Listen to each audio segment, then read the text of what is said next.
So we got about 155 people on, which is awesome. I think that was more than we even had last time.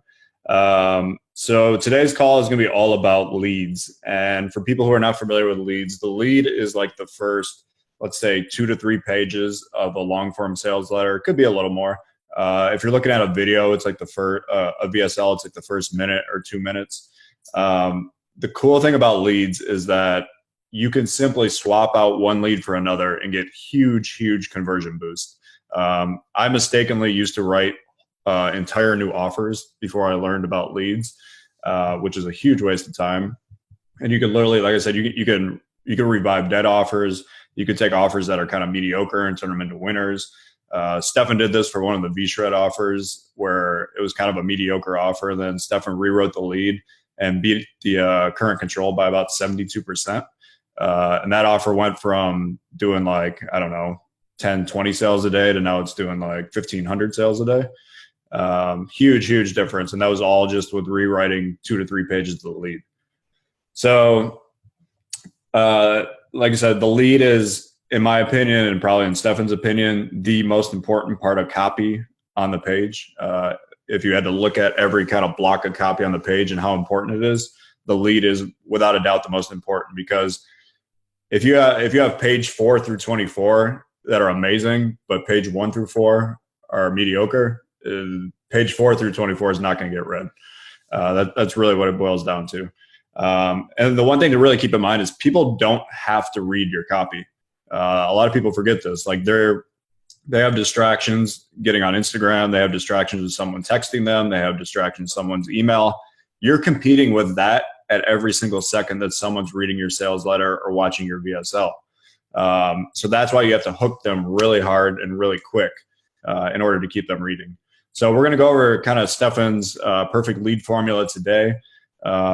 He is without a doubt a master at this. And I've seen him break down leads in our Copy Accelerator program for our members. And he's going to do kind of similar here and showing you really good examples of leads that work and leads that don't work. Before we jump all the way in, we'll do a quick introduction for the people on the call who don't really know Stefan and I that well. So I'll introduce Stefan because I'm really bad at talking myself up, and Stefan's the same way. So in my opinion, Stefan is the #1 copywriter in the world right now. I always say him and Craig Clemens are probably neck and neck as #1 in terms of the number of offers they've written that are working on cold traffic. That's kind of how I judge copywriters. By the way, if you are on the call and you're not muted, please mute yourself. So if you look at copywriters in general, the best copywriters make offers work on cold traffic. Anybody can really write something that works on a back end to a house email list, but trying to make something work on cold traffic is actually really freaking hard. In order to do that, you have to be a really damn good copywriter. And Stefan, kind of time after time, everything he's writing right now is working on cold traffic. And it really doesn't even matter on the niche. He's doing it in health. He's doing it in survival. He's done it in biz op. He's done it in personal development, kind of all over the map. So what he's going to kind of teach us really works everywhere. Probably one of the most amazing things too about Stefan is the fact that he writes copy so fast because he writes it to a system. It's something I've actually always struggled with as a copywriter because I never wrote to a system. I kind of just was a free flowing, kind of felt things out and wrote. But I've learned and I've kind of drank the Kool-Aid on Stefan's RMBC method because I've seen the results firsthand when he coaches people in our Copy Accelerator program. People who can barely write a lick of copy, just follow the formula straight up and down and pump out sales letters that work damn near every single time. So it's pretty impressive. So anyways, that's about Stefan. I'll let Stefan intro me for a little bit. Yeah, I hate going after Justin because he's so complimentary that then, I have to follow that. So, but I mean, really, like, if you guys don't know Justin, he's one of the smartest guys in all of marketing. He's absolutely brilliant. He's a wildly successful copywriter, both on front ends and acquisitions. So from his time with 4 Patriots, which he was a partner at and helped to grow from 0 to $23 million in revenue and within 2 years. But he's also a obsessive tester. And so whether it's running split tests on front end acquisition or on checkout pages, anything like that, like he's tested pretty much everything you can imagine. And he's able to like share what works and what doesn't work, and has a really keen eye for making small tweaks that lead to really large conversions. On top of that, Justin's absolutely excellent at his upsells. That's if he has kind of if he's drinking the Kool-Aid on, my RMBC method, which is my framework for writing sales letters and sales copy, I've drinking the Kool-Aid on what Justin does with upsells on the back end. He has a whole system for that, something we also teach in Copy Accelerator. And it is pretty silly. He takes people who are getting 15%, 20% take rates on upsells and gets them to 40 and 50% with their upsells. And this is just a few little things that he does, and frankly, we should probably do a call on that at some point for you guys, but it's pretty unbelievable. And then finally, Justin is really, really, really strong with his email creatives too, because going back to like really ad copy in general, but especially when you apply it to email creatives, because he's just tested so many freaking emails that he is just like, he knows what works, he knows what doesn't, and he just gives you so much value. So I'm thrilled that Justin's my partner in Copy Accelerator. I think we're very complementary in our skill sets together. And yeah, man, just happy to be here. Awesome. So we got about 190 people on this call, which is amazing. So we're going to get started. A couple ground rules for the call. Like I said, please keep yourself on mute. This is an open Zoom call. It's not a webinar where we can kind of like control everything. So if you are not talking, there's an echo going on somewhere. If you are not talking, which nobody should be talking besides Stefan and I, please keep yourself on mute. And then if you want to chime in the chat, you can do that. And then at some point, we will do a brief moment of kind of Q&A. And at that point, you can kind of unmute yourself and ask us questions. But for now, I'm going to turn it over to Stefan because he's going to be teaching the majority of this call. Like I said, he is, in my opinion, the #1 copywriter in the world right now. And what he's teaching on leads has the ability to make you a boatload of money and get your copy really converting. So not only if you have your own offers, if you're a freelancer, it's highly, highly recommended that you get out a piece of paper, take some notes, turn your phone off, and kind of put all your attention on what he's teaching. Cool. Well, thank you so much, Justin, for the awesome intro there. I'm gonna go ahead and share my screen right now. Give me 1 second, because I just got a new MacBook and apparently I have to actually allow Zoom to show my screen. Give me 1 second to make sure this works. Sorry, guys. I know this is a momentary technical difficulty here, but I should have thought about this with the new MacBook, but I just figured Zoom would work when it did. Let me try again here. Share screen. There we go. Cool. Can you guys all see my screen now? Are you able to see it, Justin? Yep. Okay, perfect. So yeah, and then I'm not gonna be looking at the questions as much. So Justin, if people have questions, just chime in. But what we're gonna talk about today is I'm gonna kind of do through the framework of like 5 really common mistakes that I see people making when it comes to their leads. And I was recently kind of doing an email series about this in my list, and it was really well received. But the thing is, like, because Justin and I through Copy Accelerator look at so much copy. I mean, we look at like dozens of sales letters each and every like week, or definitely every month. So you kind of see these same mistakes popping up again and again. So today I'm going to share kind of what those big mistakes are with you guys. And then on top of that, we'll look at examples that have those mistakes. So the first one that I have here is burying the lead, which can also be called throat clearing. And I'm going to open up the chat actually in case so I can share links with you guys on some of this stuff as we're going here. I'm not sure if I'll share the Word document or not, but I will. I'll share some of this stuff here.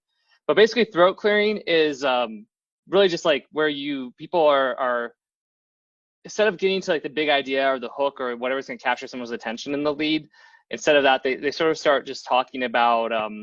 They clear their throat. They're sort of saying stuff that's not actually that important or vital. It's almost like they're stalling, all that kind of stuff here. So, if like I'll show you just a quick example. This is one I found. I was kind of going through ClickBank and frankly trying to find some examples that weren't health related, but yeah. Like, so if you look at, this is for an investing one, trading code, and how to be on the winning side of the next great transfer of wealth. But if you go to kind of the the sales letter here. Okay, so in the near future, millions of Americans and citizens of other countries around the world are going to lose massive amounts of money and wealth. Meanwhile, others are going to become very wealthy during the same period of time. Keep reading to discover how you can be on the winning side of this great transfer of wealth. So that's kind of like the main headline for the text version, at least. But if we get to the actual copy in the lead here, what you'll see. So it's like, dear friend, to say that a lot of people were surprised by the outcome of the U.S. presidential election would be an understatement. Now, what we're seeing in the aftermath of the event is a lot of fear. There is fear on many levels about a lot of things. We're not going to talk about most of those things because that's not what this letter is about. This is also not about politics, and it's not about Trump either. There is one particular concern that I would like to address, and that is during the time that Trump is president of the United States, what is going to happen with the stock market, the U.S. economy, and the global economy? ? I'm going to answer that question on this page. But just to be clear, the information on this page is neither for or against Trump. We're simply going to look at some facts. I believe that in the near future, millions of Americans and citizens of other countries around the world are going to lose massive amounts of wealth. That is something to be concerned about.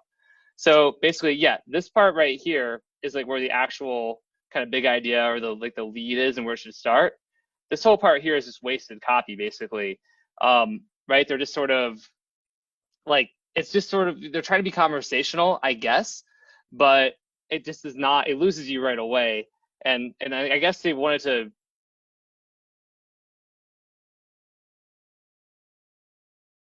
Stefan, your audio cut out. I got back, sorry. Maybe they're trying to do some, maybe they were worried about people who were pro-Trump. They're almost afraid of being polarizing or something, I guess. So they kept trying to be like, it doesn't matter if you like Trump or not. But like, frankly, they just totally screwed up here. It's a total missed opportunity. Fact, Donald Trump was elected the 45th president of the United States of America, whether you like it or not. Fact, mainstream media. So even a bunch of this stuff, like it just does not, like this lead just doesn't do it for me. And I pulled it from like the, I don't know, like middle of like the pack of ClickBank. So, not from the first page, and probably with good reason. But yeah, so that's an example again of burying the lead or throat clearing, and it's just not good, right? So then for an example, I guess, of what a more positive version of it may look like, this is for a stem cell offer I did for some guys, for some clients. And this is, I shared this at our last event in September. I broke this whole sales letter down line by line. This is a product called Stem Cell Restore. But I'll show you guys kind of the headline and then a little bit of the lead here. And you can see if there's like a kind of where the difference is, right? So the headline I had was like, like a time capsule in a bottle. New stem cell breakthrough doesn't just pause the aging process, it rewinds it. Imagine going back in time to when you're the healthiest, sharpest, most radiant version of yourself and staying that way for the rest of your life. It's not science fiction, it's the power of stem cell science. Keep reading this report to see why experts believe this is the closest we'll ever get to a real life fountain of youth, plus a remarkable story of how 22 Nobel Prize-winning scientists came together to get this discovery to the public, and why even though A-list celebrities and pro athletes have been paying $100,000 per year for this youth-preserving breakthrough, you can try it today for pennies. And then we come in here like, dear friend, did you ever bury a time capsule as a kid? If you were to dig up today, you would find a snapshot of what your life was like when you were young.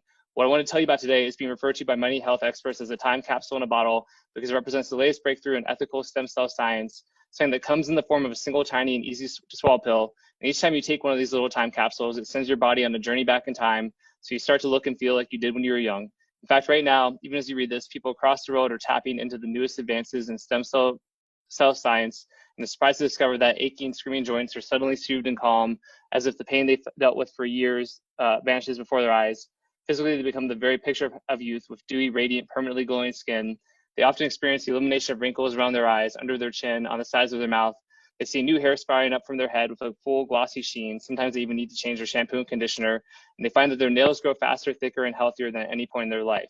And while these changes to their physical appearance may seem astounding, they barely scratch the surface of what the latest advances in stem cell science can do. So basically, yeah, this is my script. This isn't the sales letter, so don't worry about it, Tony. Please see. Let's pause right there. I want to make sure everybody's grasping this. Does everybody see the difference between the first lead that Stefan shared and this lead? Type a pop a yes in there. Yeah. Can you see how much quicker this one just grabs you and you want to keep reading? Whereas the first one, it's like, it's just mumbling and rambling on for like 4 or 5 sentences, trying to like set things up. And like Stefan calls it clearing your throat. Some people call it like trying to set it up. The reality is that when you try to set things up and when you try to like put these like I don't know, build up sentences almost. Like you don't grab the person. And like we said, you got to keep in mind that you're fighting for their attention every second.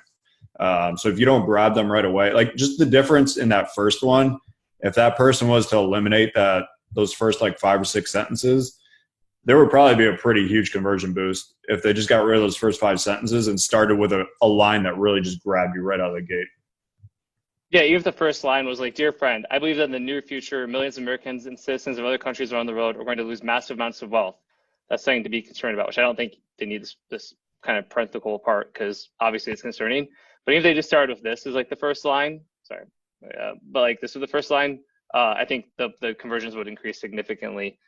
And to Justin's point, I mean, that's the whole thing, right? It's like, this is like small changes to your lead can just make a massive impact to conversions.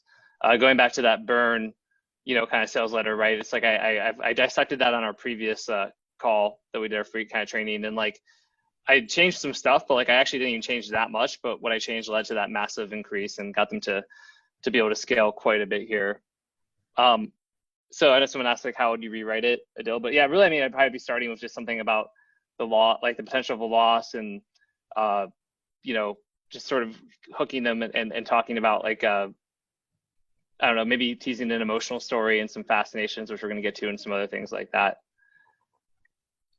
Justin, should I answer questions now, you think, or do you want me to kind of keep going? I would keep rolling. If there's something that's really useful, I'll stop and kind of chime in. But I think just keep rolling, and I'll cut you off when needed. Okay, cool. So the second kind of big lead mistake I see people making a lot of the time is like using a bunch of statistics in the lead. This one's probably the most common one I see. And it's just the reason not to do it really is because your whole goal is you're trying to speak to a singular prospect. You're trying to make it feel like you're having a one-on-one conversation with the prospect, and you're relating to them. So when you give them broad general statistics, really, like, they don't care, right? They don't care that 100 million people have diabetes or pre-diabetes. They don't care that the average investor only sees an XY, a small percent return. They don't care about any of those things. They care about themselves and what's in it for them. And so going really heavy on the statistics in the lead just doesn't really serve any purpose or help you. And I kind of talk about, appealing, when you make that mistake, you're appealing to the brain instead of to the heart, right? So the example I have for this, I don't know if it's the next one up here, was an acid reflux letter I just found on ClickBank as well, which I'll kind of, let me see if I have the right place for here. Basically, like, I'm not going to go through the entire lead, but pretty early on, the guy's talking about how his wife had acid reflux, and that part's kind of like fine, right? Here's like the link to this one I'm talking about right now. You don't anticipate this kind of shock when seeing medical advice for acid reflux, do you? Yes, heartburn makes your life miserable. It robs you of sleep. It ruins your meals. It embarrasses you with burp and gas outbursts in the worst places. At worst, you fear ulcer, probably an ulcer, which is of course horrible. But death, you don't expect that. If you frequently suffer heartburn, you should, however, prepare for the worst. I tell you why. I mean, English isn't great on this anyway, but it wasn't that far back in the health things of ClickBank. It was maybe on like the 5th or 6th page. Not being able to sleep that night. I Googled the health risks of acid reflux. What I found was terrifying. Recent studies prove that acid reflux is the #1 cause of not just 1 or 2, but 6 types of fatal cancers. And we're talking strong connections. Heartburn increases your risk of cancer, cancer, cancer, cancer, cancer. Sum it all up, this 1,345% more likely to get 26 cancers than a person who doesn't suffer from heartburn. On this one, like, I get they're kind of trying to like make you feel like your heartburn is bigger than just having heartburn. They're trying to make it like broader. So I understand what they're trying to do there, but there's actually 2 mistakes with that. One is, you don't really add up, like, that's not how math works right here. It turns out, and the logic's really shitty. But also sometimes there's a thing where you're like, oh, how do I get people to care about like heartburn? And it's like, well, I'll tell them that they're going to get cancer. But even then, like, the prospect isn't sitting here watching or reading your thing because they're worried about cancer, right? They're worried about their heartburn and their indigestion and things like that. And so if we were talking about, death isn't a pain point for people with acid reflux, as Rich just said. And so, but again, I do actually see that a lot where people start sharing stats about, sending of heart disease, like blood pressure offers, people kind of try and take it to like statistics about how many people get heart disease and die of heart attacks and things like that. And it just like isn't quite like, it's just not the time to do it. You've got to find something more immediate and urgent. And yeah, maybe Blue Heron is, I have no idea. Alex Clark asked if they're a big company, but yeah, I see this one a lot. I don't know if I wish I had more examples of it. Like I just kind of pulling this all together. Stefan, But one thing I want to chime in with. So Evaldo, who is the top financial copywriter at Agora right now, at the last event I was at, shared a study where they compared donations for nonprofits. And one was people were told a very emotional story about sick kids in Africa. I think it was specifically about one kid, a very sick kid in Africa. And here's the story, and you can donate money to helping them. The other group was given just all the facts about kids who are hungry in Africa. And they measured the amount of money that came in after hearing those things. And at the end of the day, it was literally like the average donation was like $2.20 for hearing just the emotional story. And the people who heard only the facts donated like $1. So it was literally like twice as much money came in from the emotional story than from hearing the facts. And that kind of ties in exactly what Stefan's showing here. Facts do not persuade people. Facts are not interesting. They don't grab people. They don't emotionally move you. They're just flat. They're very, very flat. They're like very medically based. Like there's nothing that like stirs you up. Whereas if you heard a story about acid reflux that was like terrifying and had you on the edge of your seat while watching it or reading it, that is going to motivate you a whole lot more. yeah, I again completely agree. There is, as you're asking, don't you want to include facts and statistics in the body copy? Yeah, I mean you do, but more so within reason, one, and then second of all, it's later on in the copy, if anything. That's the thing. It's not that you can't have any statistics in your sales letter. Yeah, the lead's not really the place for them, because as soon as you start talking about, these broad statistics of like, 1 in 3 Americans, like something you'll just see where it's just the whole lead is like 1 in 3 Americans do this, and did you know that 40% of people do? And it's like they don't care about that. They care about their particular problem, and they want to like know that you understand their problem, that you're promising a potentially credible solution, and then ideally if you can hook them emotionally on top of all of that, that's really like where you're going to thrive versus coming with stats. Now later on, sure, you can be like a couple of statistics, but at no point are you going really heavy on the statistical side. And a lot of people are asking about this recording, and but we'll see. We may send it out. I'm not sure yet, but for now we'll kind of keep going here. So here's a positive example. This is just one that I'm running right now with my partner and some of my health offers, Cody Bramlett, and it was written by not by me, but by a copywriter, Chris Wright, who is a super good copywriter. He's really good. I changed some stuff on this one from his original version. I did kind of copy edit just because of like for compliance and some other stuff like that, and to kind of make it a little bit gentler. So I've given a full breakdown of this one. I did that for our Copy Accelerator members. I'm not going to do that, but just going back to like, not seeing statistics, like I want you to check out, the lead here, right? So how an unexpected high school reunion led one woman to discover the bioharmony switch and finally win the battle against her waistline. This exciting and simple solution is being used by hundreds of women across the country to burn fat, reclaim their body, and make their friends green with envy. And all this is going to do is going to go right into like a story here, right? Like, hey, my name is Scarlett Peralta. Over the next few minutes, I'm going to tell you a frustrating true story about my 15th high school reunion. There was a moment I came face to face with the fact that I was 47 pounds overweight and everyone could see it. Truthfully, it was hard to miss. It had become a struggle to conceal my belly no matter how creative I got with my outfits. Sometimes I felt like my neck was starting to disappear, and the way fat jumped off my arms, I'd often joke to friends that it looked like it was trying to escape. But after that night, I couldn't keep lying to myself. Clothes I bought just a year before now pinched deep into my hips as they strained to hold everything in. And every time I logged into Facebook, I'd see old pictures that remind me of how hot I used to be. I'd reached my breaking point. Right then, I decided to lose my extra fat and restore the slender and sexy body I once had. And girl, I'll tell you, it was the best decision of my life because it sparked a desperate struggle to lose weight that led to the discovery of an incredible, unusual weight loss secret that helped cut pounds of nagging fat with very little effort. And it just kind of keeps going to the story of how she went to like her high school reunion. Tom, yeah, it's the same writer who wrote Lift Factor who wrote this one. And it's been just crushing for us on both email and we have someone right on Facebook. And we launched the offer just a couple of weeks ago, but we're already doing maybe 70 to 100 sales a day on it. I think we'll probably get to like a couple hundred sales a day pretty quickly. And conversion rates on Facebook are as high as 6% for a lower price point version we're doing, and about 3 to 4% for a higher price point version. And then on top of that, on email, like Meredith Shirk emailed for it and was she had like a 5% conversion rate and a 550 EPC and stuff like that. So yeah, it's just murdering it. David asked if the story is true. Yeah, Tom, we do have a version running on Facebook. Actually, I have 2 versions running on Facebook now. Yeah, the story is true. It's someone who actually works for me, and it's based, obviously it's a little bit kind of dramatized, but overall it's based on a true story. And we even got like a signed affidavit from her saying that is true and all that kind of good stuff. So, but again, the point is, do you see any statistics here? Like anywhere in that lead? Like, I don't think there's any statistics in the entire sales letter, to be completely honest with you guys, but it's crushing. You just don't need statistics. So this one captures you. It brings you in right away. There's the promise of this embarrassing story, this horrible story, all that kind of stuff. So just like, yeah, that's where the difference is on the statistics side of things. I want to go number 3, but Justin, you want me to pause and see about any other? No, I would say keep rolling, man. You're doing great. Okay, cool. Here. Alexander Clark did ask what parts of the story are acceptable to dramatize and change and stay ethical.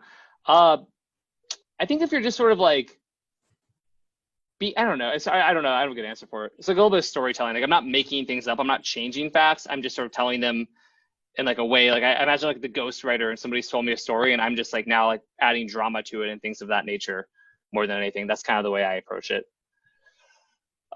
Please don't rip this off.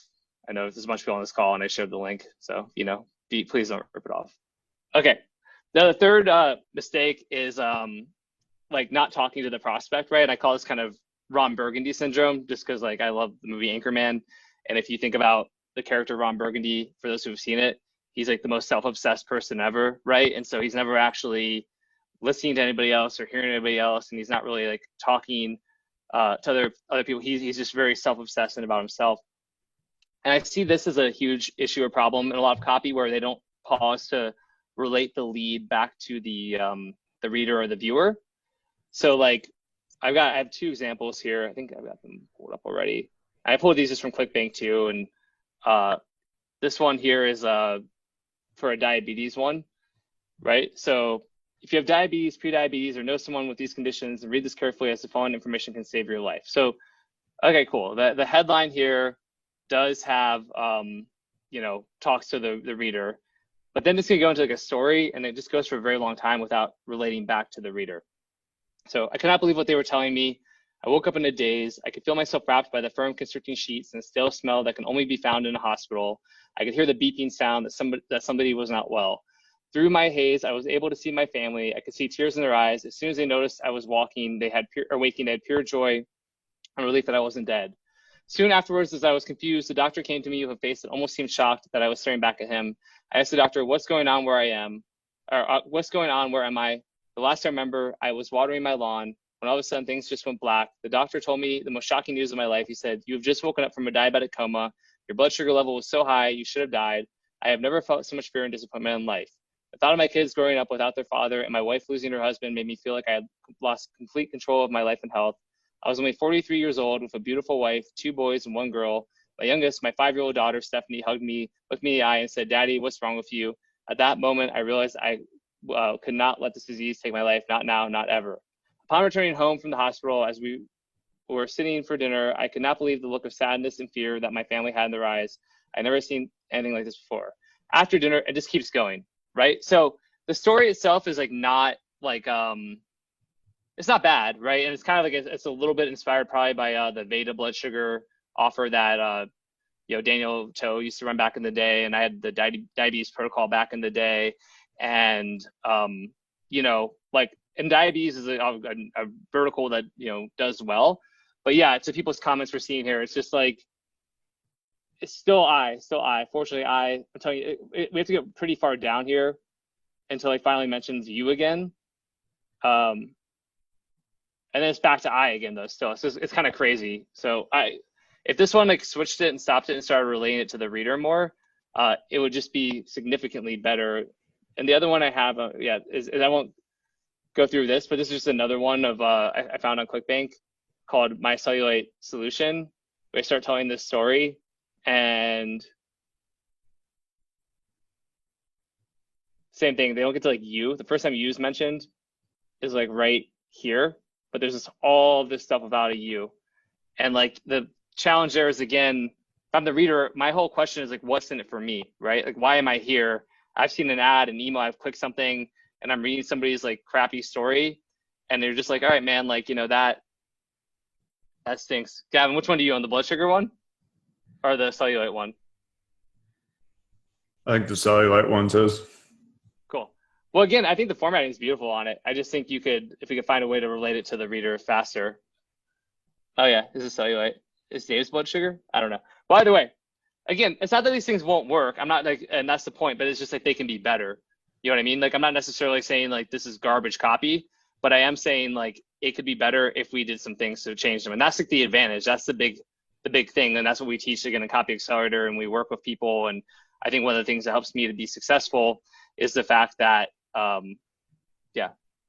Yeah, Steph, I think this would be a good thing to clarify. The difference between why the diabetes one that's I, why is that one bad, and why is the one that you wrote, which is also kind of a story about that person, better version of that? Yeah, I guess the question, that's actually a pretty good question. I mean, I do get to you right here, which is a little bit earlier. If you actually look at the word count, because these are pretty short lines versus like these ones are kind of denser. I mean, like there's actually a lot more copy before I get to you. Same thing here. There's a lot of copy before this one gets to you. But other than that, I guess, you know, probably just a story. Like, I guess because the story does hook people in. I would agree. Maybe it would be better if we had more cases of you in there, to be honest with you.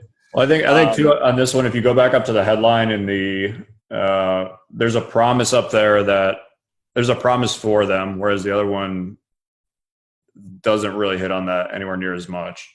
Oh, actually, also, too, I mean, literally right here, like over the next few minutes, I'm going to tell you a frustrating true story about my 15th high school reunion. So like literally in that first line, it's like, well, second line, it's like, hey, I'm going to tell you the story. So even that alone makes it better. So if you go back to like with blood sugar, for example, it does say if you have this stuff like listen, right? But then I could not believe what they were telling me. I wrapped up. It's not like, hey, you know, I'm about to tell you this crazy story of what happened to me in the hospital, and like, I want you to pay close attention because it was scary for me, but it also could impact you. Like bioharmony, again, right here you have you. So we do actually talk to the reader right away on it, and it's more conversational. Yeah, I mean, the big thing too about Stefan's copy is it's way more conversational and way just easier to. It sucks you in. The story's way better, whereas the diabetes one, the story's okay, but it is kind of flat.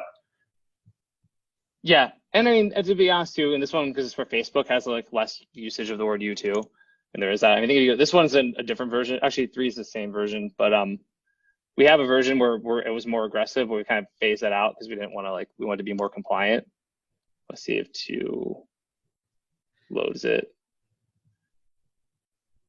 Yeah, because we had something about 47 pounds of fat, right? I think I had another.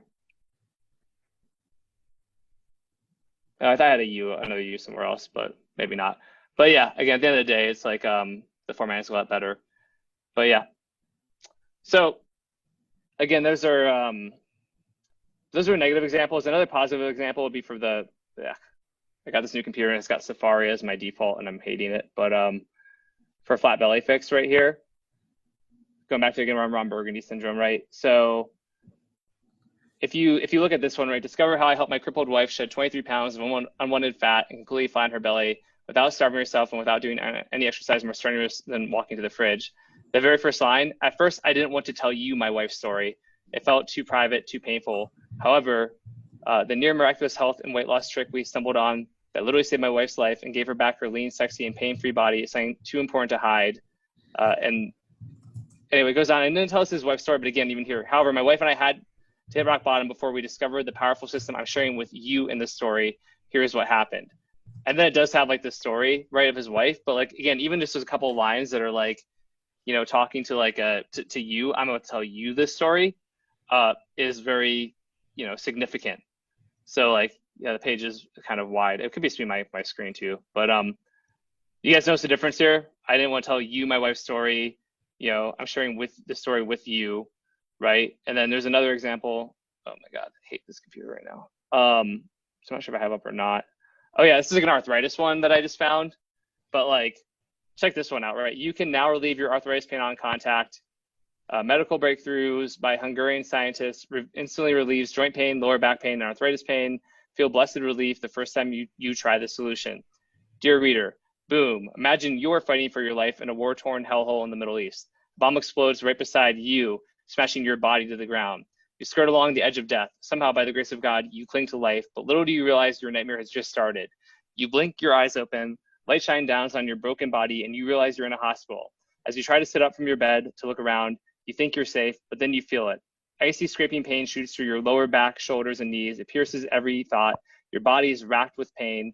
Resting in your bed doesn't help. Drugs don't relieve your pain either. And after standard painkillers fail to help, your doctors shrug their shoulders, clueless about how to ease your suffering.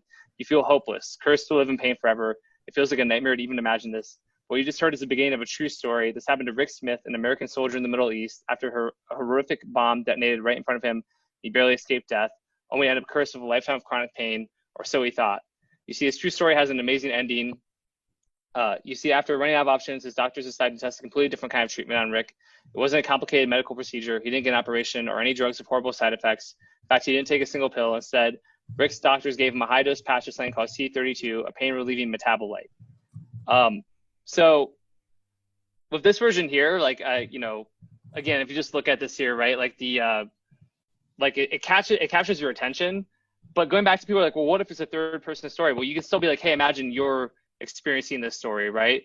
Imagine like you're there. And so even though it's somebody else's story, instead of being like, Rick was fighting for his life in a war-torn hellhole in the Middle East when a bomb exploded right beside him, smashing his body to the ground. He skirted along the edge of death. Somehow, by the grace of God, he clung to life. But little did he realize his nightmare had just started, right? Even then, you'd still, like, the story's good and the war stuff, and it is interesting. So, like, there is a captivating component to that. But just by telling them, like, hey, put yourself into his shoes, like, put yourself into the sales letter, it's just way more effective at grabbing attention. Make sense? And are these examples helpful and good, and this is good so far? Yeah, I would say everybody pop a yes or something in the chat if this has been helpful so far for you. Awesome. By the way, let's do a quick little round of that. Like, what's been kind of the biggest thing you've taken away from the call already? Pop it in the chat real quick. It'd be really helpful for Steph and I to know what are the big things that are really hitting with you guys.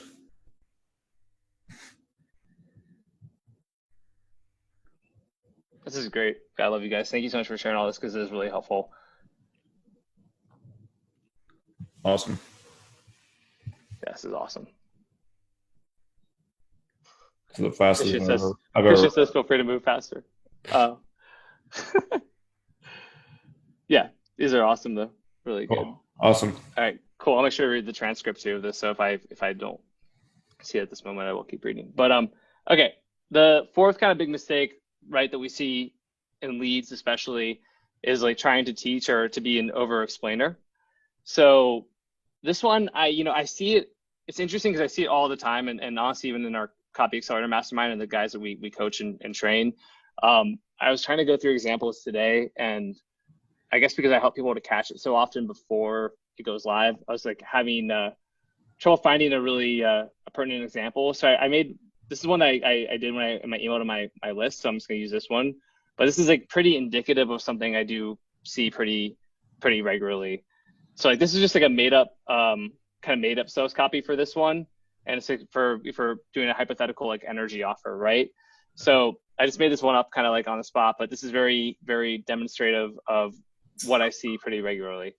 So in this one, right, let's say it's like, hey, I'm John, and inside this video, I'll be sharing the surprise reason why you feel tired all the time. It has to do with the discovery of a strange microscopic enzyme inside of your liver, and scientists have nicknamed it your body's battery enzyme, because this enzyme determines whether you feel energized and fully charged or you feel exhausted and drained.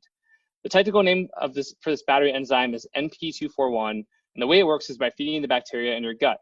Specifically, you have tiny blood vessels that connect your liver to your gut, and this enzyme is made inside your liver, then sent to your gut through these blood vessels where it latches onto your gut bacteria and tells them to be more active. The reason this is so important for you to know is because according to Dr. So-and-so of some prestigious university, about 74% of your energy comes from your gut bacteria, and a new study conducted by another prestigious university, it was found that when your gut bacteria are more active, you're more active and have more energy too. The problem though is that when your liver doesn't produce enough of this NP241 enzyme, your gut isn't as active and you feel tired and drained. And according to a 2018 study at yet another prestigious university, as we get older, our bodies start naturally making less of this NP241 enzyme. And it turns out the reason why is because of a little studied hormone in the body called blah. Experts have found that our gut starts making higher levels of blah as we get older, and that blah essentially mutes the NP241 hormone, so you experience less energy as the years go by. Well, inside this presentation, I'm going to share how you can stop blah from disrupting your NP241. That way, you can once again experience a surge of replenishing energy that lasts all day long, just like when you were young. So, yeah, it's super boring. I don't actually think the ellipses are as much of an issue, frankly, but in fact, I know for a fact they're not a huge issue. But I think that like it actually starts off like fine, right? With the surprising reason you're tired all the time. It has to do with the discovery of a strange microscopic enzyme inside of your liver. And scientists have nicknamed it your body's battery enzyme because this enzyme determines whether you feel fully, energized and fully charged or you feel exhausted and drained. I think overall, like this part's actually kind of fine. But then where we veer off track or off course is as soon as we start talking about how the technical name for this is NP241, but they probably don't need to know that yet. They could probably stick with battery enzyme, right? And then we start being like how it works, right? Well, it feeds the bacteria in your gut. You have these blood vessels in your gut. The enzyme is made in your liver, then it goes through the blood vessels to your gut. And then here's a statistic you don't actually really need to know. And then, there's another hormone called blah. Like it just sort of like, it just takes you off to sleep. So I'll show you guys kind of the way I would do it. Again, there's gonna be a lot of ellipses. So for the ellipses haters, just deal with that. But this is kind of the way I how I would change that if it were me, right? So, one thing I want to point out, the idea of Gary Halbert, who taught this 40 years ago, the number one sin in copy is to be boring. And this copy is a prime example of that, where it's just too logical, too fact-based, and it doesn't stir up the emotions, doesn't hook you, you don't want to just keep reading. When you're reading a really good story or something really interesting, even if you know you're reading copy, you can't stop. Like you have to just keep reading because you want to see what happens next. This copy would be very easy to just kind of click away, check your email, look at something else. That's the big thing you want to avoid. Yeah, 100%. And again, that goes back to if you start trying to over explain and kind of do all that, especially in the lead, because I teach about mechanisms, right? Where it's we do want to share, here's the surprising reason behind your problem and then the surprising solution. And you may share some science or data or some, stats in that portion of it, depending if it's health or financial or whatever. But again, we can do that in a more entertaining way and we can do it later on. I think sometimes even for me as a teacher, I teach people about that and then they start trying to sneak it up into the lead and it's not where it goes. You can tease it in the lead. That's totally cool. And so this is the kind of the variant I have or whatever. There's a blue line on my monitor, but whatever. Okay, so right, so here's another version, right? Hey, I'm John, and inside this video, I'll be sharing the surprising reason why you feel tired all the time. It has to do with the discovery of a strange microscopic enzyme inside of your liver, and scientists have nicknamed it your body's battery enzyme because this enzyme determines whether you feel energized and fully charged or you feel exhausted and drained. It turns out that as you grow older, your levels of this battery enzyme begin to drop, and the reason why it has to do with a certain hormone that's virtually never discussed by the mainstream science, even though it could be the real reason why you're always feeling sluggish and fatigued. That's why inside this video, I'm going to show you exactly how to get this hormone under control so your battery enzyme can thrive and you can once again experience a surge of powerful energy that lasts all day long, just like when you were young. So if you're sick of waking up in the morning and feeling like you're covered in a lead blanket because it's almost impossible to get out of bed, or you've noticed that your brain is getting foggier and foggier with each passing year, or that you're often the victim of those afternoon energy crashes, the ones that come around 2 p.m. and make you wish you could just crawl under your desk and fall asleep, and pay careful attention because what you're about to discover could change everything. You'll see why in just a few moments from now, Plus, inside this video, I'm also going to be sharing the surprising reason why eating a certain type of popular cheese could be the key to doubling your energy. You often see it put on burgers, but it's not American or cheddar, along with startling new research from prestigious university that suggests people who chew gum weekly are at least 33% less likely to get a good night's sleep compared to those who don't. All of that more and more is coming up, so let's go ahead and get started. So again, this is like not like perfect. These are just hypotheticals I made up on the spot. And you'll know I did do a statistic here, but it's just part of like a fascination, which we are going to get to here. But like, yeah, you want to know the cheese. You're kind of talking about their pain points. We tease it a little bit still, like the hormone in that example. But again, we're not going to start curving off into like a biology lesson, right? And that's sort of like the big point there is the classic cheese tease. It's a really weird question, but do you guys see like a blue line on my screen, or is that just something that I'm seeing on my monitor? Yeah, this new MacBook. That's it. I have no idea how to get rid of it. I see one up there too. I don't know if it's from the trackpad or like what. Super weird. I wonder if I should switch monitors or something. I don't know. I guess it's not huge. It's not a big deal, right? You guys are okay. You can survive. Restart your. Yeah, let me try that. Oh, I hit annotate. Yeah, let me try restarting it. That's a good idea. So smart.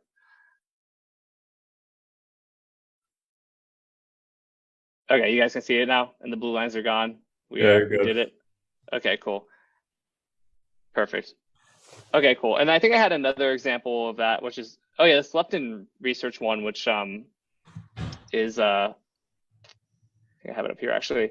I guess this is like it was like the top offer I saw on ClickBank when I went there right now, and I saw somebody else email for it. I'll be honest, even on this one, I do think we could like say you a little bit earlier on, but it actually, overall, I was looking at this copy and this lead, and it does a lot of good things in this letter, and it follows, I'm not saying that whoever wrote this got it from me, maybe there's a really good writer too, but it follows the very similar format to what I've done historically in offers that I've been involved in, and this is a good lead that's Randall wrote it.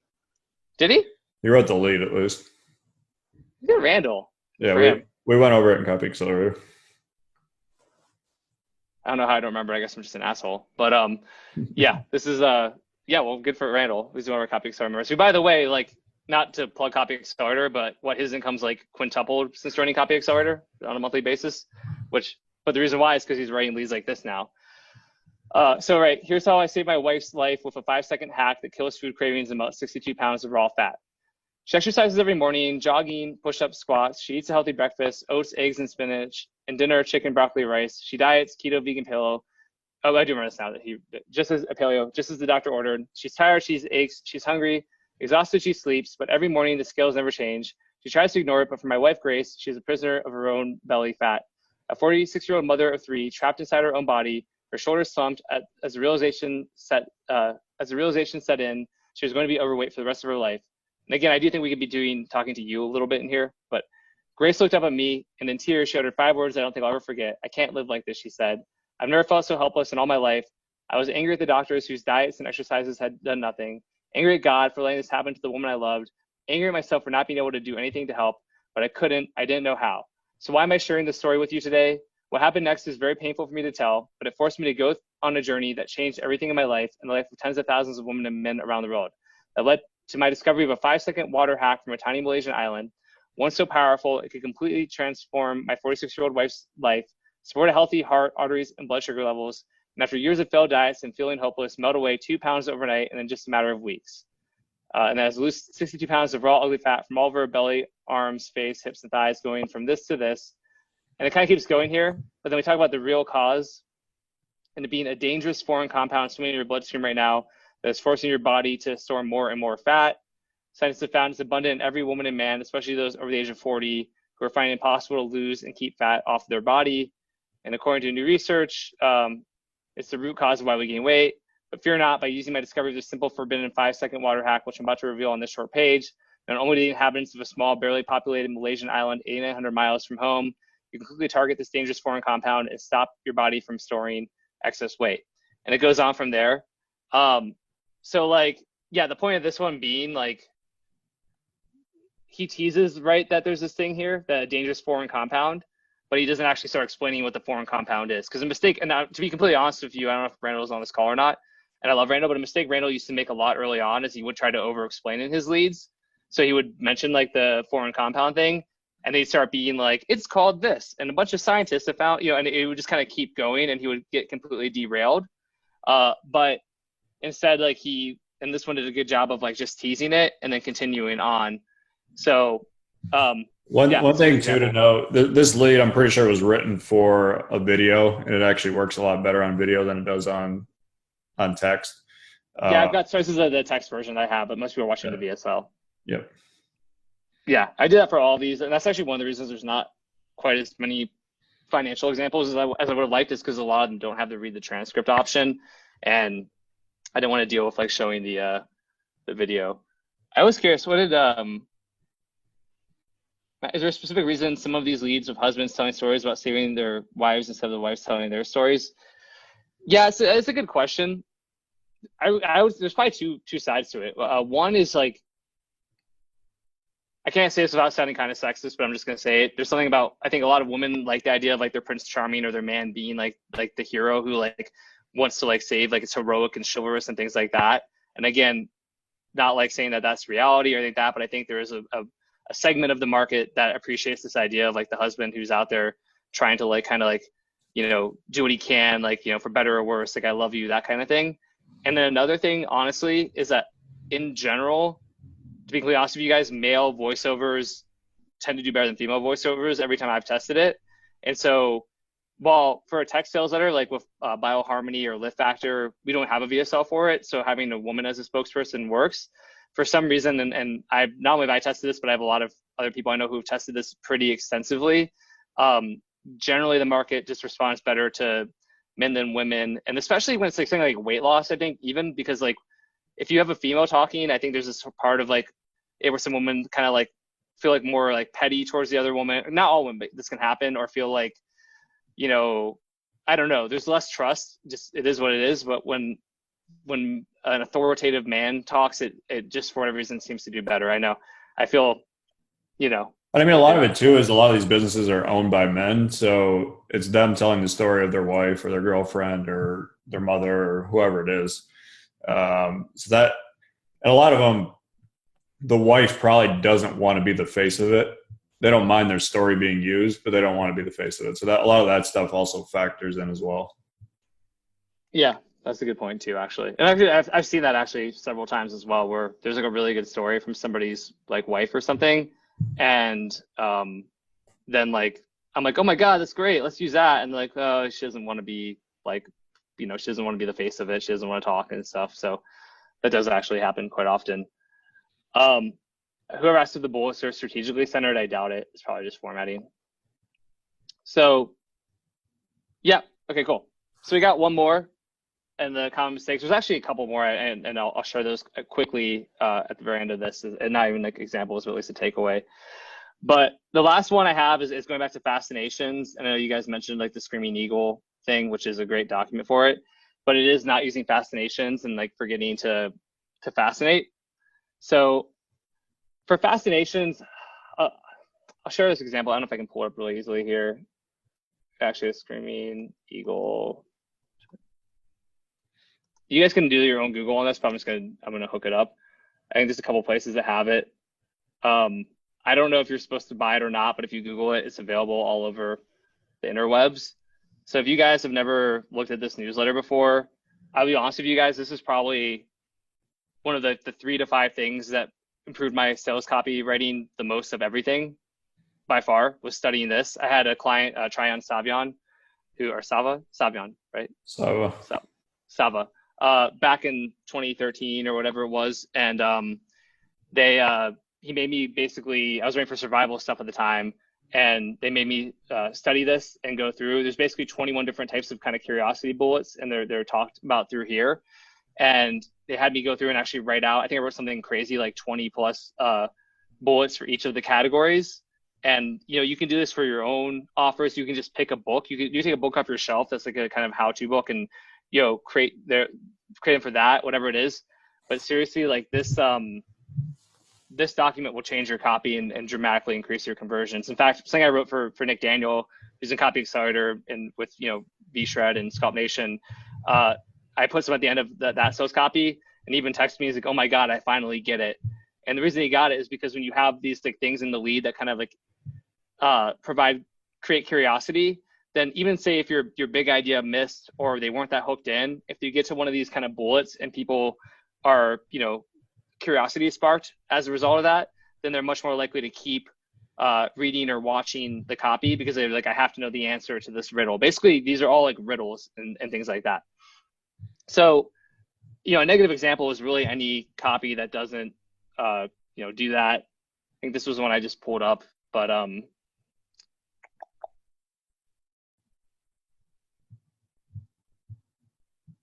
this one was kind of interesting. It's like a passive income thing of like tweeting to make money or something like that. And I just found it on ClickBank. So, right, like, dear fellow wealth seeker, let me ask you the following questions. By the way, I also hate when you just ask questions at the start of your lead, but I can go back to that in a minute. But do you want a 100% passive income that puts money into your bank account even while you sleep? Do you want a system that is completely unlimited, very easy to duplicate, and provides you with a truly unlimited income on autopilot? Are you prepared to invest just 2 hours, after which you have a fully automated passive income forever? So first of all, I don't really like when you just ask a bunch of questions with like pretty unbelievable, kind of claims on, but whatever. If you answered yes to any of the above questions, I have good news for you. You're about to discover the secret to creating totally passive income streams that last forever in just 2 hours. I'm going to reveal to you the magic formula that I've used to make thousands of dollars on autopilot every single week without a product, a website, or even a list. But first, let me introduce myself. My name is Steve Hall. I retired in 2003, age 29, because I found a way to make more money online than I was making from my day job. Now my income is 100% fully automated. Not having to work means I'm free to travel and live anywhere in the world. For me, that's the most valuable benefit of passive income. Thanks to the freedom of my 100% fully automated passive income, I was able to meet my wife. I'd like to share a very personal video with you of our special day, because without a passive income, this would never have happened. It was a wedding video, which I actually think is kind of a good idea. It makes it more relatable. I'm guessing that's not what you expect. Yeah. Well, one thing I want to point out here really quick. Does everyone see how kind of like boilerplate this is? How it sounds like every single other make money offer? Yep. One of the biggest things you don't want to do with leads is to get the, oh, I've heard this before reaction. And you could see like Stefan writes weight loss stuff, which is super oversaturated. There's millions and millions of weight loss offers. People who buy weight loss offers have bought 10 of them before. They've seen hundreds of them. Yet Stefan's stuff sounds very new and unique and interesting. It doesn't sound like the same thing that you've heard before. Big issue that we see with a lot of copywriters is kind of writing just this boilerplate stuff that sounds like every single other offer that is out there in that niche. Yeah, that's a great point, Justin. And I know Jason said, wait, what's the reason you don't like questions in the lead? Craig Clemens used to do that with all the Double Your Dating sales letters. I don't hate having a question or two in the lead. I don't like when it's that is the lead is like a bunch of questions. If it's like an if then, because it just sounds automatically like you're trying to sell somebody something. It's like, if you're a woman over the age of 40, and you feel as though you're not reaching your full potential because you don't have an income of your own, and if you or do you suffer from this and that, and do you wish that it could be differently? Well, if so, I've got this solution for you. It's just kind of like very salesy. It's like a radio ad type thing. I just don't think that really captures the attention. I think it puts people on guard where they feel like they're being sold to right away, or they're going to be sold to, and so that's why I don't like the if then questions. So basically, on this sales letter, the guy goes into his passive income secrets, right? But what would be so much better is if the guy was using some fascinations and teasing. So I'll show you some from a letter of mine in a second. But basically, if he was like, things, I'm guessing now that you know me a little better, it's time for me to share my passive income system with you. And it's kind of like what his passive income system does. He goes, I'm going to be like, cool, if so let's see, making money on other people's products, right? So if you the weird Japanese Japanese water trick that ancient peasants overseas use to create an extra income at rice markets, but that can be applied to everyday to your income here in America in the year 2020. I mean, that's super made up and not that strong, but the point is just if he'd been I'm going to show you. Let me show you some examples of positive ones. It's gonna be better than me making this up right now. So this is on the rewrite I did for Genesis, which is another health offer And I've got like a whole lead to it. And, you know, you guys don't, I'm sure somebody can handwrite this and go view it probably, but it's a really cool offer. But at the very end of the lead, what you'll see is I throw in a couple of these fascinations. Should I get to here? Right. So this is just a glimpse of the results you can soon expect as well. And I'm going to show you exactly what the this death clock reversing breakthrough is, plus how it works right inside this letter. And the pages that follow, you're also going to see the shocking twin study that has NASA wondering if their astronauts might become immortal if they lived in outer space, why something known as the Chernobyl effect could be polluting your cells and making you age faster, or making you age and fast forward. Hint, has nothing to do with radiation. The newly discovered string substance that one of the country's top doctors says is better than cholesterol at predicting your risk of heart attack or stroke, and the controversial immortality equation that Spanish researchers now say holds the key to never-ending human life. All of this and more in just a few moments from now, but before I tell you exactly what this cellular death clock is and how to rewind it, it's important that I warn you, people hate this, blah, blah, blah. But the point is, like, you don't need to know the whole context of the sales letter necessarily to just see me popping in these little fascinations, because even if somebody's been sticking with me, you know, for so long and they're kind of like on the fence if they want to continue, and I just hit them with like 4 of those fascinations at the end of the lead, like they just want to, like, it makes them much more likely to continue going because they want to know the solution to it. The best place for fascinations, there's 2 places you find them in the sales letter. So one would be like in the lead, and then the other is going to be in like the product side. So for like an info product or a webinar, like for example, like, you know, for this Zoom thing, we could be like, you're going to see the 5 common mistakes that most copywriters make on their lead, you know, plus like the one thing you should always add to the start of your sales letter if you want to increase conversions by at least 25%. So I could like tell you that to like tease you coming to this. You can do it in like ads or like promotions and things. But if you're selling a book too, you'll see in like dating, going back to dating, some of the best dating sales letters ever were just filled with fascinations. Because like, well, there's this product, inside the product, you're going to find the 3 sneaky words that you can say to a woman that will have her, you know, blushing and asking you to take her out that night. Hint, one of the words is like garbage, which makes really not sense, but like whatever, I don't know. You can do weird things like, yeah, double your dating sales letter, going back to that. Colin asked like what's the differences between fascinations and bullets, and there's not really one. I mean, they're just, it's really a terminology thing. As long as the bullets are curiosity driven bullets that are kind of achieving something where you're teasing something in a unique way. You're creating little like riddles for people. So as long as that's the case, then there's not really huge, there's no difference. It's just the, you know, semantics. So I have a couple other things I want to go through, but let's pause here since those are the 5 most common mistakes I see. And yeah, I was thinking let's actually hop into Q&A. We're kind of running a little over our time already. So we're gonna do about 10 minutes of Q&A. If you want to stick around, we'll do Q&A, and then if you remember, we are going to give away a $12,500 free gift at the end of the call. So if you want to hang around and see what that is, there's a good idea. There's a fascination right there. Get you to stick around. So let's do it. We'll do about 10 minutes Q&A. So feel free to pop a question into the chat if you have questions. Pascal said, do you work in the financial niche as well? We coach a lot of people in the financial niche. Agora, some of the, who else? Jared Nations, I forget what Jared's company is. We probably have, I don't know, 5 or 6. And then we have a lot of freelance copywriters who write financial in our group. Neither of us really write a whole lot of financial copy. I've done a good amount of consulting for Agora companies on funnel stuff, but I don't write like front-end offers for them. Isaac said, do these same lead principles apply to email copy? I mean, the lead in an email is just as important. Just like, so the subject line is super important to get it open, and then the lead, you have to grab them right away. So like a big mistake people make in email is like the clearing your throat one, where the first like 3 or 4 sentences are clearing your throat instead of just grabbing the person right on that first sentence.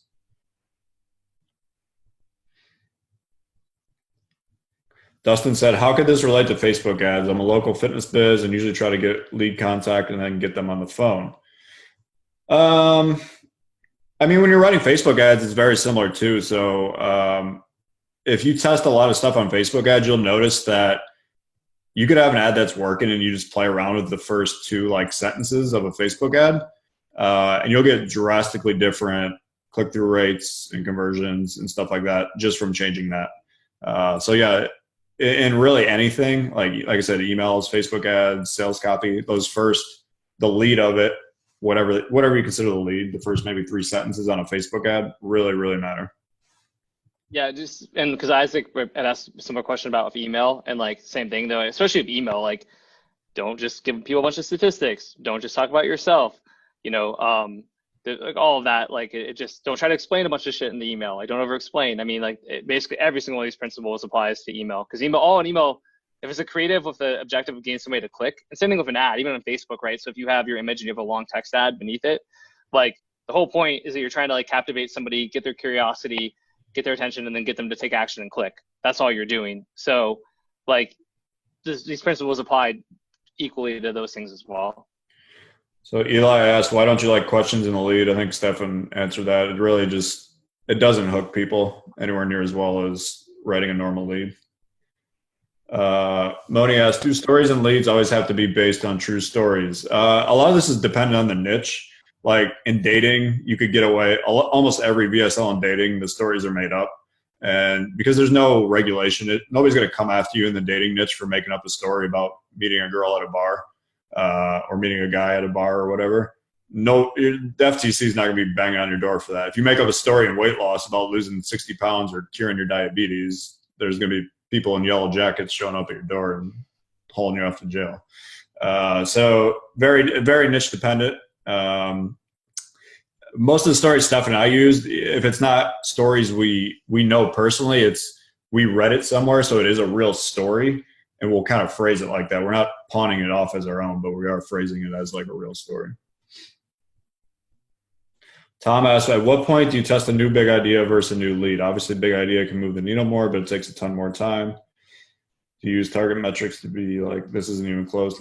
I would 100% test new leads before new big ideas, because the bumps you can get from new leads and the amount of effort and time required to change them is so much more valuable, because you could pump out 3 new leads and get them tested within 2 weeks. Coming up with entire new big ideas is a lot more reconstructing of the copy and just takes a lot more time.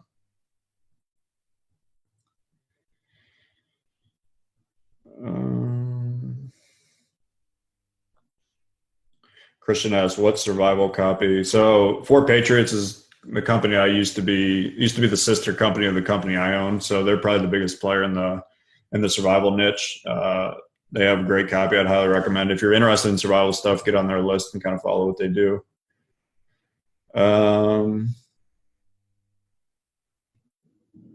Yeah, I think two really quick ones. Andrew, I know you asked about digital plus integration. You just want to write but outsource the tech. I mean, honestly, probably find a partner or something, or just maybe find a client.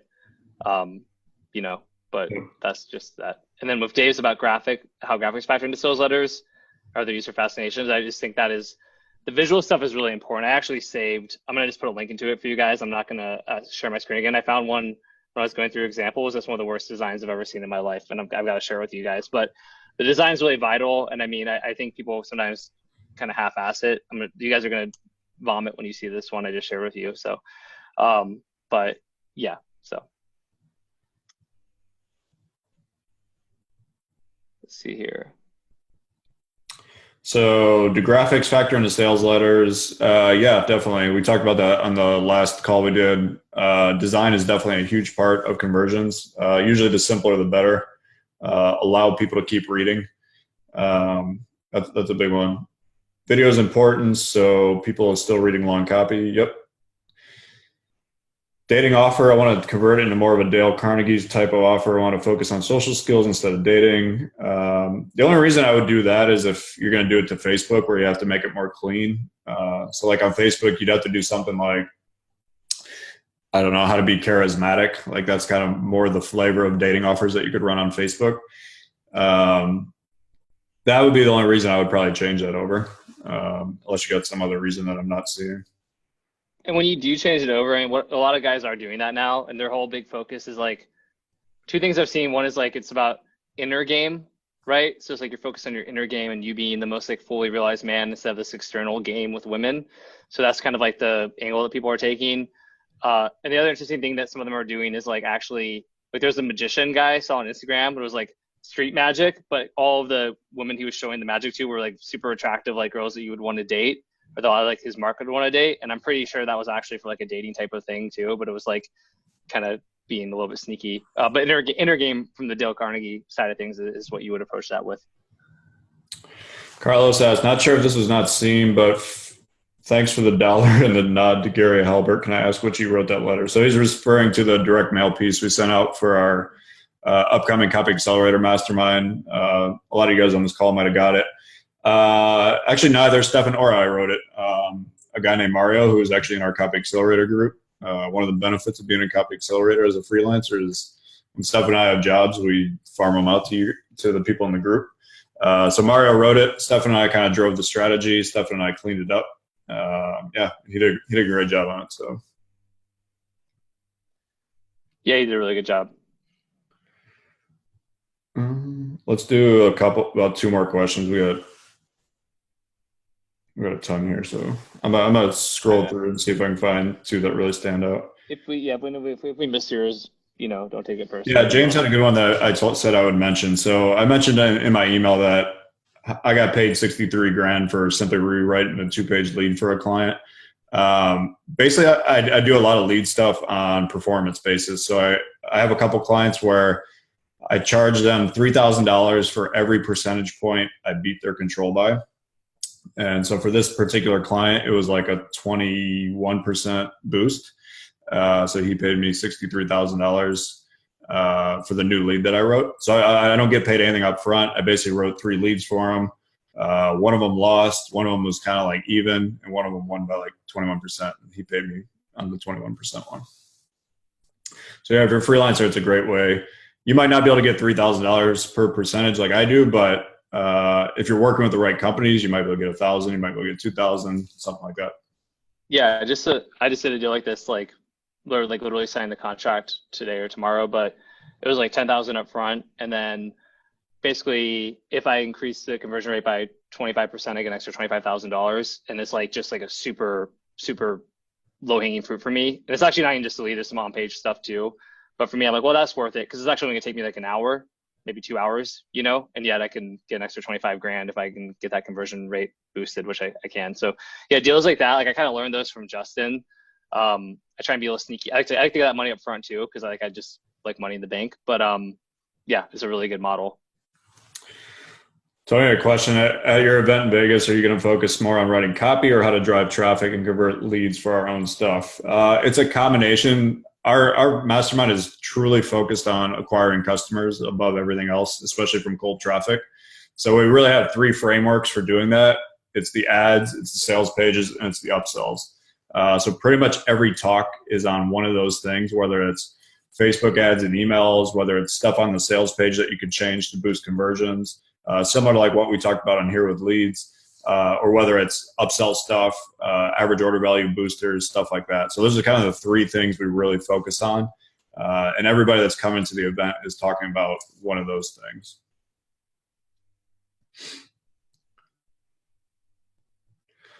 Cool. So we'll do one or two more questions. I mean, David's right there. The number one type of lead we see working right now on health, survival, and financial offers.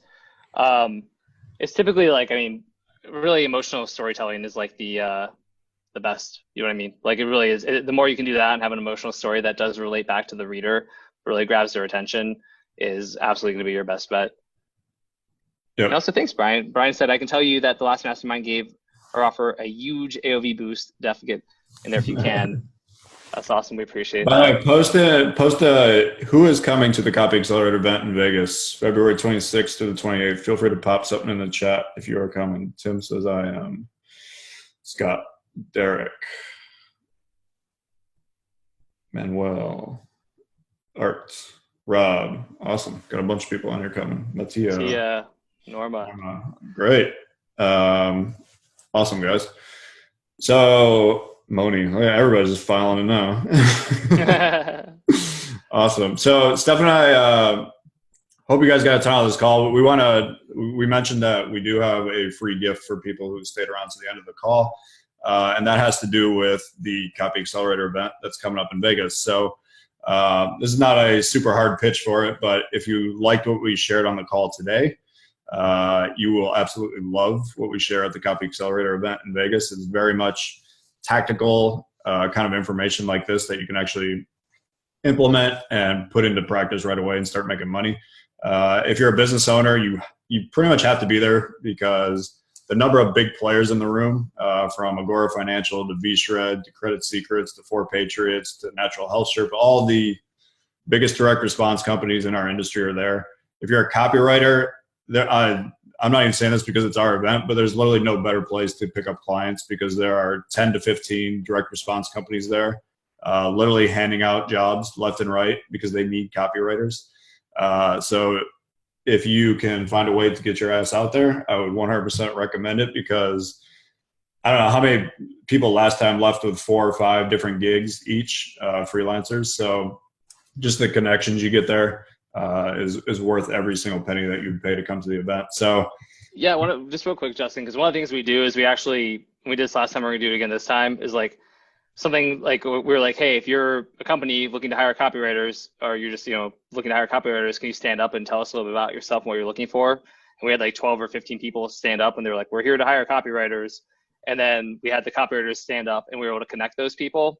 And we actually have David Gonzalez, who a lot of you guys might know. He's one of our like connectors for our event, so he's going to be there. You can literally go to David and be like, hey, I'm looking to hire copywriters, or I'm like looking to get clients, and David will just connect you at the event to people. It's like the easiest way to find copywriters and to get copywriting jobs. And by the way, also Moni, who mentioned that she's already gotten 2 gigs since signing up for the event and gotten a return on the investment, and that the program's already changing everything for her. So how awesome is that? Yeah, and one thing to note, when you join, if you join, like I said, the event is February 26th to 28th. We'll go over the nuts and bolts of it. February 26th to 28th in Las Vegas, at the Venetian Hotel. It is a 2.5-day event. We kick it off with a cocktail party the first night. You get to meet everyone there. If you're an introvert like me, Steph and I have a policy at the cocktail party. If you want an introduction to anyone, you can come up and grab us, and we'll introduce them to you. As a super introverted person, I hate being in rooms and having to talk to people. So I'm going to take that burden off your shoulder and introduce you to anybody that you want. Yes, introverts unite. So yeah, it's a great offer for the introverts in the room. And then the next day is when day 1 kicks off. Stefan and I will be talking. We have a really great presentation going on the 8 biggest mistakes that prevent your offer from converting on cold traffic. Stefan is also going to share a presentation that's like 10 to 12 of like the biggest split test wins he's had over the last year. And we've actually outsourced some of those from our Copy Accelerator members as well. So these are the ones that literally you'd be able to like just steal them and implement them, which is going to be awesome. Jay Diebel, who is just crushing with an infomercial right now that he did with Larry King called Credit Secrets. They have an online component and an infomercial component, and Jay is a master at upsells. One of the few people I actually study their upsells because he's that damn good at it, and he's going to break down his whole upsell process on day 1. So all of that goes on day 1. Day 2, we have even more speakers. Tyler Bramlett is going to talk about how they're getting 1,500 to 3,000 customers a day through Facebook and email for their fitness and health company. Mark Stockman, Jeff Radich are going to talk about the 5 AOV boosters that they use literally every single day to acquire more customers than all their competitors. These guys are like bringing in thousands of customers a day. Who else am I forgetting? Krista Dodd. How can you forget Krista Dodd? Probably the best storyteller when it comes to copy. If you've read any of his VSLs in the biz op niche or the dating niche, the guy can tell a story like no other. And he's going to kind of break down his story and share exactly how he came up with his formula and how you can kind of replicate that in your sales copy. And then we have 2 traffic guys, 2 of the best guys we know, Matt Harmon, Jason Katasi. They are absolutely killing it. They both spend somewhere around, from what I know, about $100,000 a day on traffic. This is between things like Facebook and native. So Matt's going to be talking about native ads. The guy crushes it for tons of big ClickBank offers. He's like the man behind the scenes for a lot of these big ClickBank offers, helps scale them up. He's going to be sharing what's working on native. Jason Katasi has a huge range of experience with offers on Facebook. from, I don't know, 10, 15 different niches. He's going to share what's kind of working for him right now. So that's the lineup of the speakers. It's a pretty damn loaded and packed lineup of speakers. The tickets for the event, like I said, it is by application only. You can't just buy a ticket. You have to apply. But since you're kind of on this call, it shows you're probably a damn good fit to be there.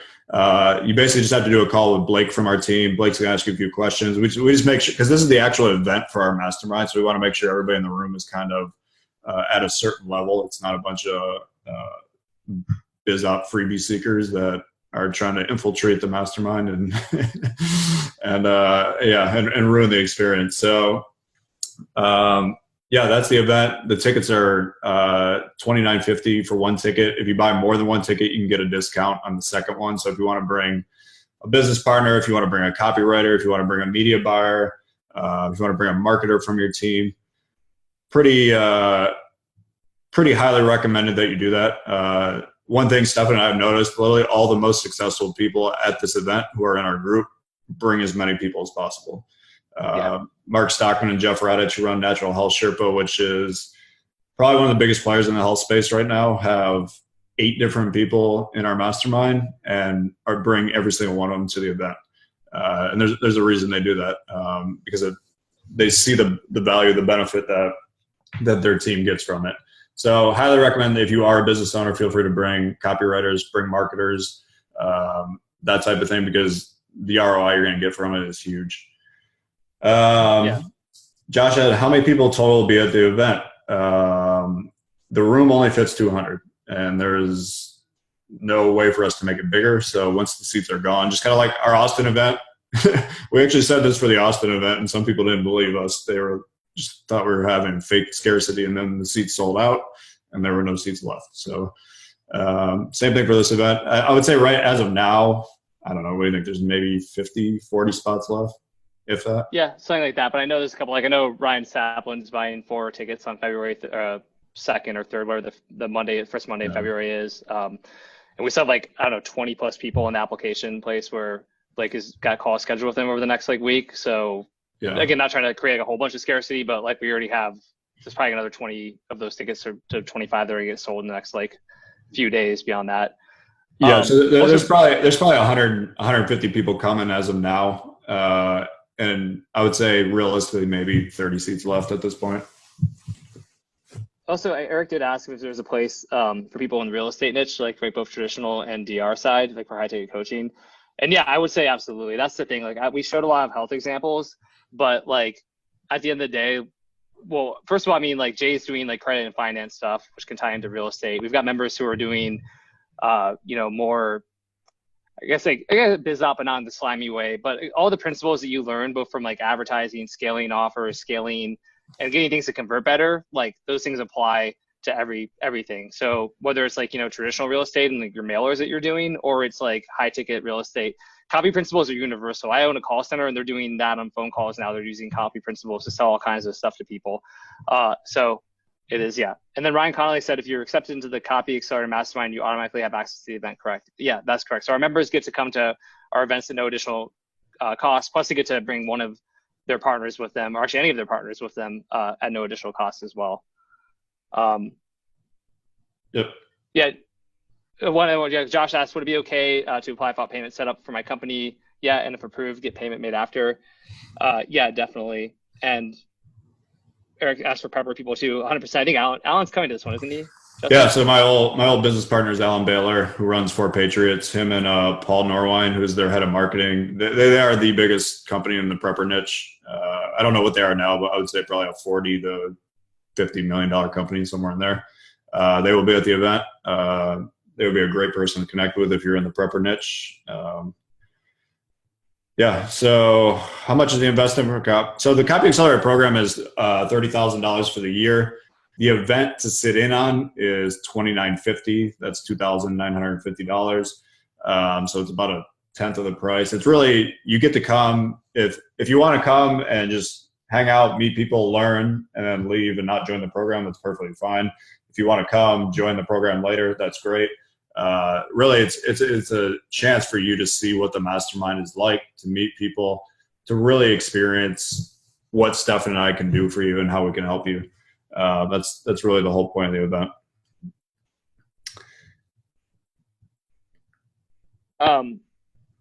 John asked how many events are there within the year and the mastermind. So yeah, I mean, there's like two, right now, like we do 2 events per year for our mastermind. We obviously we're doing tickets for this one, and we did do tickets for the last one. We're talking pretty seriously about potentially switching to like not doing, I'm not, don't quote me, I don't know, but we may not do tickets for our second event of this year, like that are for the public. And then in 2021, we may do one big event, but that would be in September of 2021. So it's like a year and a half away. So it kind of, ideally, if you can make it to this one, you should. And, on top of that, yeah, I'm definitely be drinking White Claws with Van Stanley. So that question is just like a given. Ian's coming to he's actually coming as Cam's partner. So that's fair. And then you said Mike Geary's coming too, right? He texted you that he was in, Justin? Yeah, we had some late big name additions, Alan Baylor and Mike Geary. Just said they're coming. Mike, who literally never goes to any events ever. Yeah, so the OG of the fitness niche, and literally probably one of the smartest internet marketers. Yep, the Truth About Ads guy. Probably the smartest internet marketer I know. He will be there as well. So one thing I want to show you. So we mentioned we were going to give you guys a bonus free gift. I'm going to share that with you now on the screen. So basically before midnight tonight, Pacific time, we will call it midnight Pacific time. If you apply to come to the event, not only are you going to get so based on the call last week, we gave away the recordings from the our last mastermind event, which is pretty insane. I mean, you get Stefan's talk breaking down a bunch of his winning copy, my talk on getting an offer working on cold traffic, Adam Feldman, Rudy Maurer, Matt Harmon, all on Facebook compliance. Biggest conversion boosters panel that we did, guys talking about their biggest wins. Nick Daniel from B-Shred, how they went from 0 to $100 million. This was one of the talks that we got the most feedback on. People loved it.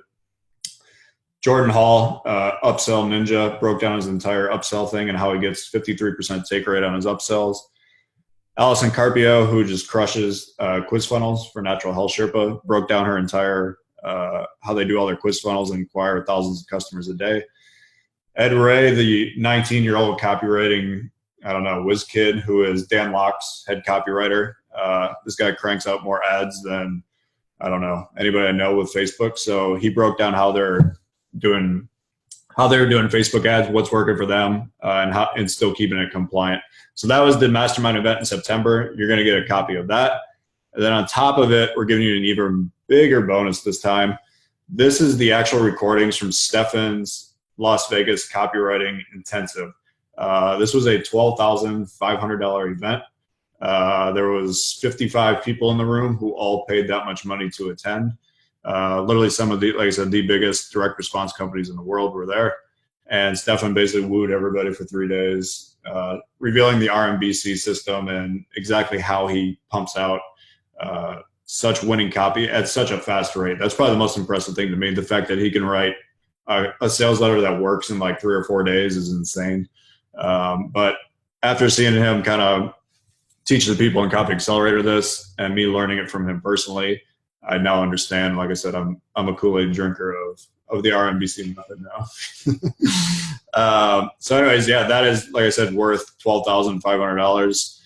It's literally what everyone paid to go to that. And you get a copy of that as well.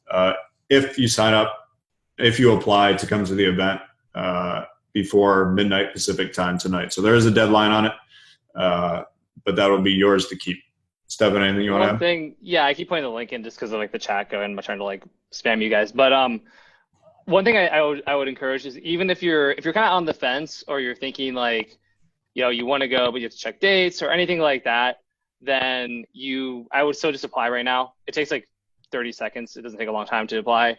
Because like if you can apply and then you do end up getting the tickets, then you'll get these bonuses. So I'd rather you just lock in kind of like an application, and then you can kind of figure out after, talk to Blake. Like Blake's pretty flexible. I think if you have questions, like he's a good person to answer for that when you talk with him too. Manuel asked if you're already in. If you're already in, Manuel, you do, we'll make sure you get that too. Don't worry. But yeah, I'd say like, just like do the application. And that way, like, you can get this stuff if you do end up getting a ticket for it.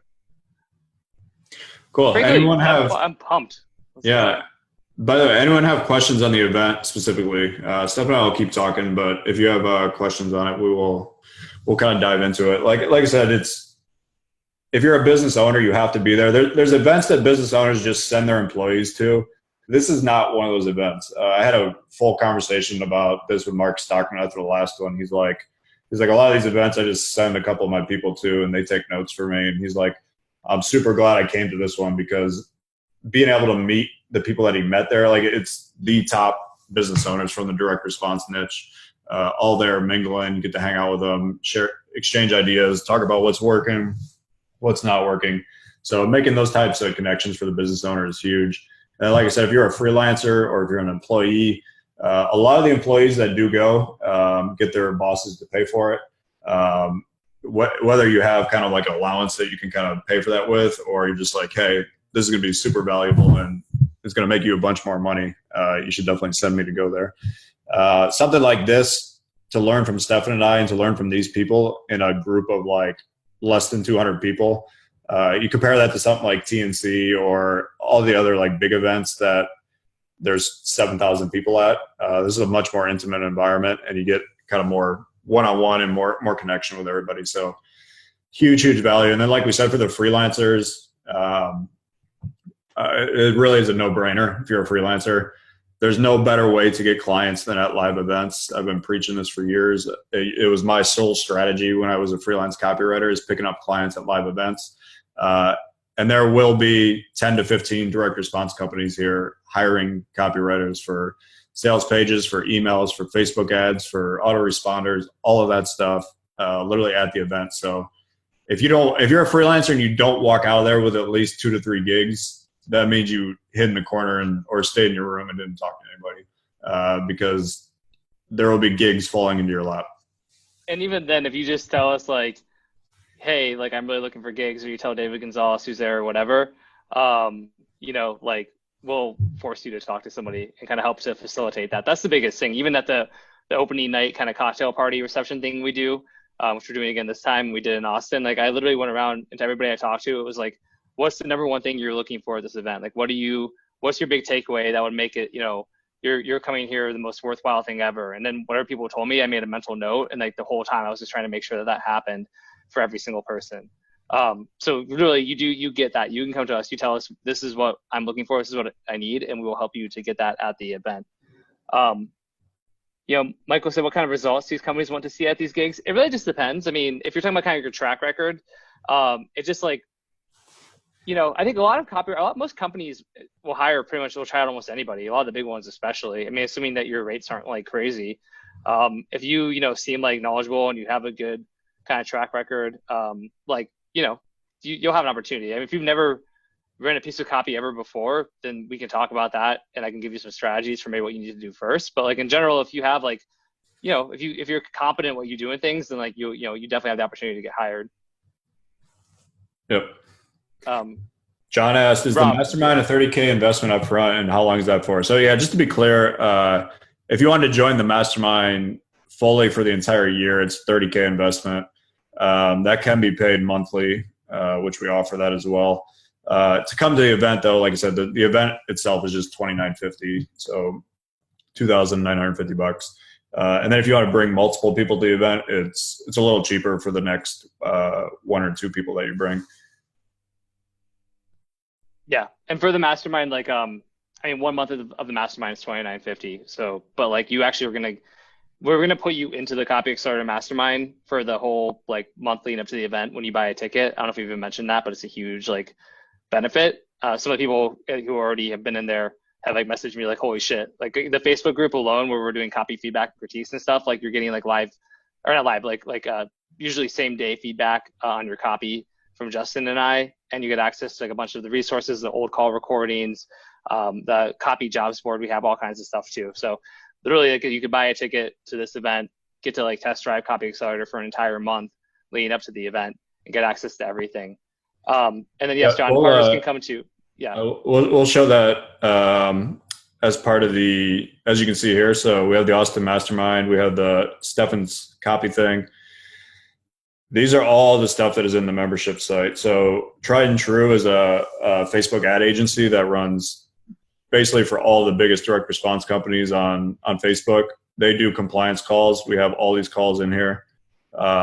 Q&As that we did with guests like Chris Haddad and stuff, talking about copy. We have these that are copywriting business strategy that Stefan and I did for the freelancers, talking about how to get clients, how to charge higher fees to clients, how to do royalties, how to do performance-based deals. These videos are all in the membership area. We did 4 calls literally on the biggest conversion boosters we know. That were things from checkout pages to timer buttons to mobile optimized stuff. This stuff was just super invaluable. You could literally make millions of dollars just going through that thing. Email copy, we just started doing this about a month ago. So basically my method for writing emails that work for affiliates and also on cold traffic, you have access to all that. These are all the sales copy ones that we've done on everything from leads to fascinations to closes to Stefan's RMBC. Just we kind of have a little section here where it's like, if you want to find just the 9 most important videos that we have, like here's the ones we would go through first. Super, super valuable. I don't even know how much all of this would be worth, but it's a lot. If I was doing the Russell Brunson stack up the prices and showing you how much it was worth, it would be a lot of money. But you get access to all that leading up to the event. So anybody that comes to the event gets access to all of that.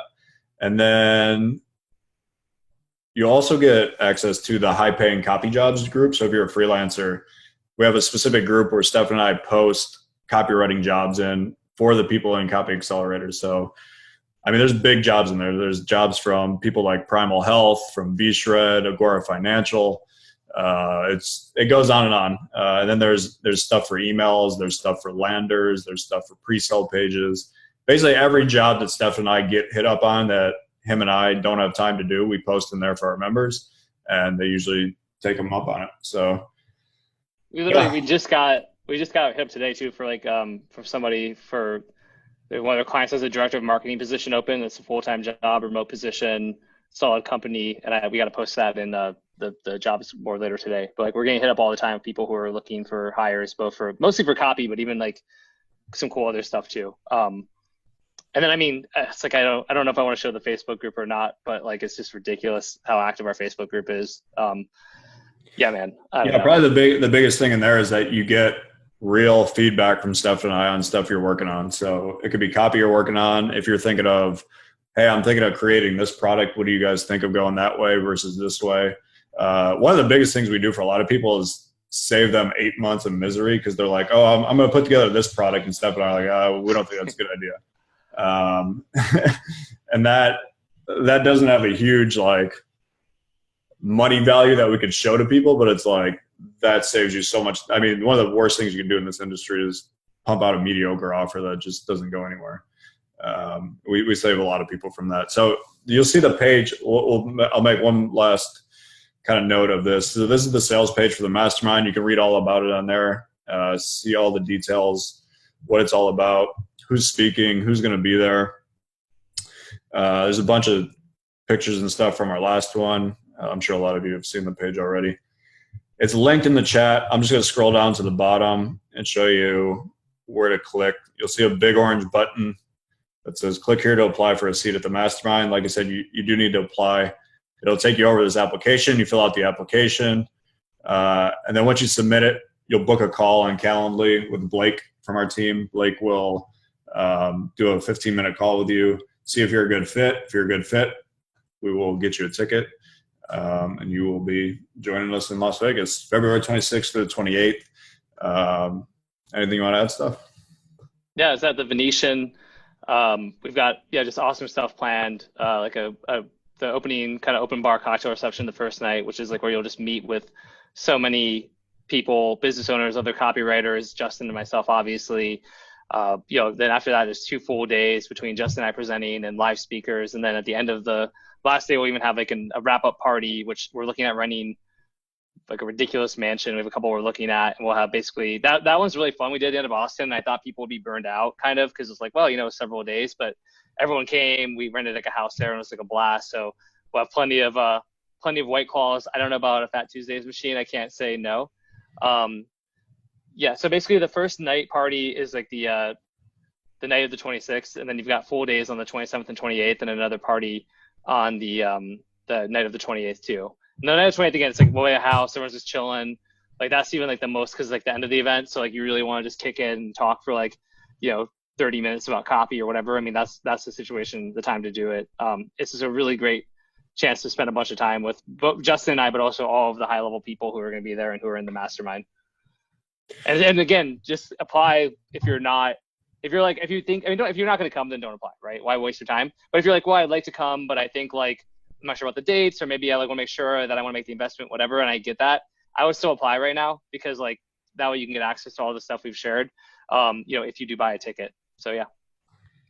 Yep. Just one last reminder: to get all the bonuses and to have access to them ends at midnight tonight, Pacific time. So get the application in before midnight tonight. You're not gonna be able to buy your ticket before midnight tonight, but you have to have your application in by then, and then we will follow up and make sure you get all that stuff to keep. So cool. That wraps up. Thank you guys for hanging around with us. I hope this was valuable for you guys. It seemed like it was.